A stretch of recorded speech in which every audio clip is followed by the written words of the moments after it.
Chet Tevet, bonjour à tous, à tous les internautes.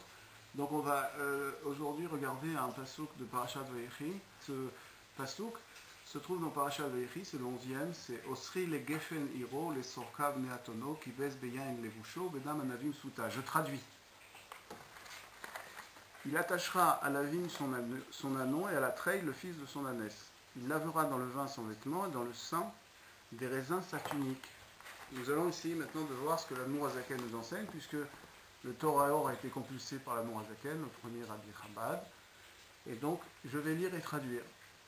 Osri le Gefen Hiro le Sorkav Neatono, qui baisse Beyain Levusho Vegomer. Ine Mikra Zenemar Limot HaMashiach. Ce verset a été dit pour la venue de Mashiach. Parce qu'il est écrit plus haut, Lo Yasur Shevet mi Yehuda, le sceptre de Yehuda ne sera pas lâché de la tribu de Yehuda, Hacheyavo Shilo, jusqu'à ce que le Mashiach se dévoile. Et alors à ce moment-là, bien sûr, l'ensemble du peuple va se réunir, et ce sera à ce moment-là Osri le Gefen Hiro, qui dans la racine hébraïque veut dire que tout sera réuni. Les sorts, c'est aussi arrêter, mais aussi réunir. Et ce sujet-là est bien rapporté, puisque nos sages nous enseignent qu'il est entre ce monde-ci et la venue de Mashiach, il n'y aura qu'une chose qui va faire la différence, c'est le Sheaboud, c'est-à-dire l'esclavage des nations. À la venue de Mashiach, ce sera le moment de la résurrection des morts, et ce sera aussi bien sûr le salaire dont vont bénéficier les justes. Ce qui se passe aujourd'hui, c'est que on va s'apercevoir que l'essentiel de la venue de Mashiach, c'est la sotam, c'est de faire les choses et de les créer dans la réalité pour que se dévoile réellement le Mashiach, et que dans cette réalité-là, on puisse voir la lumière infinie de Dieu telle qu'elle est au niveau dans les mondes supérieurs. Alors, quelle est donc cette chose ? Eh bien, l'essentiel, c'est que l'homme aujourd'hui puisse retourner à l'essence du Gan Eden pour les Avda ou les Shomra, pour pouvoir justement faire le service de Dieu et le garder. Quand on dit faire le service de Dieu, c'est une mitzvat assez, c'est-à-dire c'est un commandement positif, et les Shomra, ce qui veut dire garder, est un commandement négatif. Donc l'essentiel dans tout cela, bien sûr, c'est que nous puissions rentrer comme les Bnei Israël sont rentrés en Israël, en Eretz, Gamken, Bijil Kiyum Maaseh Mitzvot, pour faire les mitzvot dans leur complétude, pour qu'elles soient complètes et qu'on puisse les faire de la manière la plus parfaite. Donc il y a énormément de mitzvot qui sont en relatif à la terre, et nous avons été exilés pour y revenir, non seulement la terre matérielle telle qu'elle est aujourd'hui, mais la terre aussi spirituelle, puisque Eretz, dans la racine, possède le nom de volonté, faire la volonté de Dieu, et avoir enfin le dévoilement de Yemot HaMashiach, qui va arriver évidemment plus que vite, puisque nous y sommes déjà, n'est-ce pas ? Et aujourd'hui, ce que nous allons faire, c'est, quand on rentre en Israël, c'est la première chose, c'est de faire les sacrifices. Pourquoi ? Parce que ce sont les sacrifices obligatoires. Et l'essentiel des sacrifices aujourd'hui, comme le Beit HaMikdash n'a pas encore été reconstruit, c'est la prière. Donc pour l'instant, nous prions et nous avons la tfila, c'est-à-dire la prière. Et donc il semble que la prière est un niveau absolument supérieur, extraordinaire. Et ce niveau-là vient s'exprimer par les louanges que l'on fait à Dieu. Et faire ces louanges-là pour arriver à Ve'afta et Hashem bechol nafshecha, c'est-à-dire que l'on va transmettre notre vitalité entièrement pour Akadosh Baruch Hu. C'est pour cela qu'on va sacrifier l'animal et qui représente cette âme animale que l'on a pour pouvoir arriver au jour du Shabbat où on a en fait Shnei Kevasim, c'est-à-dire on va dire 2 agneaux, et ces agneaux-là sont représentés une Ola, c'est-à-dire tout pour le service divin. Donc le niveau du Shabbat est en relation évidemment avec le niveau de Mashiach. Et l'ensemble du peuple juif va rentrer dans le service de Dieu de façon absolument exclusive.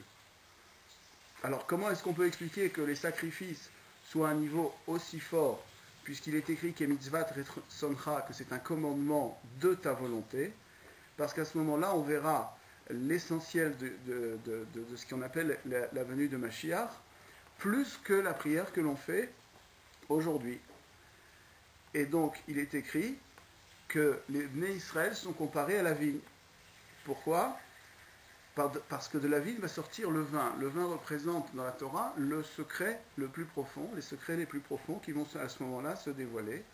Et ce secret les plus profonds vont arriver comme se fabrique le raisin, c'est-à-dire qu'on prend les graines de raisin et qu'on va les écraser tout ensemble dans ce qu'on appelle aujourd'hui le gat, mais en traduction c'est le conquet.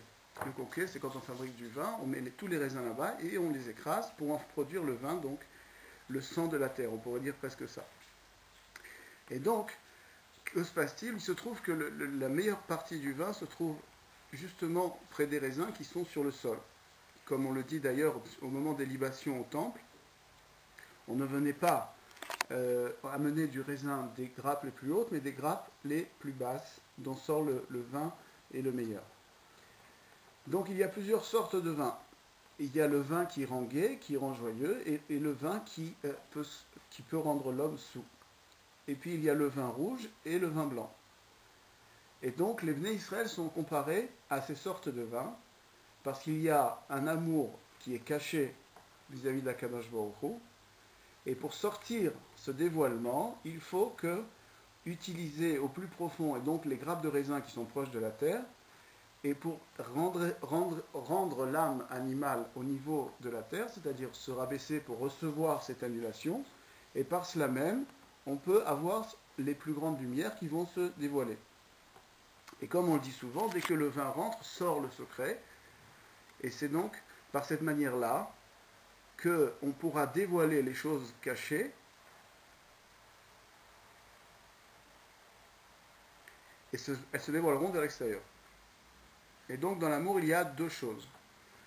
Il y a la première chose, c'est que l'enthousiasme du premier amour qui va se dévoiler dans le cœur, qui est le vin qui va rendre joyeux, et puis il y a le vin blanc, qui est quelque chose qui représente la blancheur du niveau de Hatik. En Chassidut, le niveau de Hatik, c'est le niveau du plaisir le plus profond, qui ressemble à la couleur blanche, et c'est ce vin blanc dont on parle. Et puis il y a du vin qui peut aussi entraîner l'amertume, et qui peut entraîner l'homme à dire un peu tout et n'importe quoi, et c'est un vin que l'on appellera le vin rouge qui peut nous rendre saoul, donc dans l'aspect plus ou moins négatif. En conclusion, si on a bien compris que le vin va représenter donc ce que je vais sortir de la terre, donc le vin va représenter, comme on le voit dans le verset, le sang de la terre, donc on va pouvoir sortir à partir de la terre la possibilité justement de pouvoir faire et dévoiler le secret à travers les mitzvot, les commandements, qui eux sont même en fait ce qu'on appelle dans la Chassidut des livushim, c'est-à-dire des habits. Et quand il écrit dans le verset qu'il lavera dans le vin son vêtement, eh bien à la venue de Mashiach, les mitzvot vont prendre leur vrai sens puisqu'elles seront comme un vêtement donc lavé, et au moment où elles seront lavées, leur signification profonde va enfin apparaître, pour comprendre à quel point le mérite du peuple juif quand il fait une mitzvah est absolument infini, et que dans ce monde-ci, ce serait que le mérite de cette mitzvah ne serait que limité. Donc à la vue de Mashiach, du fait que nous dépasserons l'ensemble des limites, que ce sera la fin de la sortie d'Égypte dans l'ensemble du processus de création, et bien à ce moment-là, ce que nous avons fait dans cette période-ci va devenir un dévoilement absolument total avec ce que représente le Sahar des mitzvot, c'est-à-dire, et nous l'espérons très prochainement, la venue de Mashiach et Triyat HaMetim, la résurrection des morts, puisqu'il n'y aura plus de limite, la mort va disparaître, et on comprendra le sens profond et éternel de la Torah, qui se dévoilera, Bezrat Hashem, très rapidement. Donc voici, c'est pour le site Vive le Roi.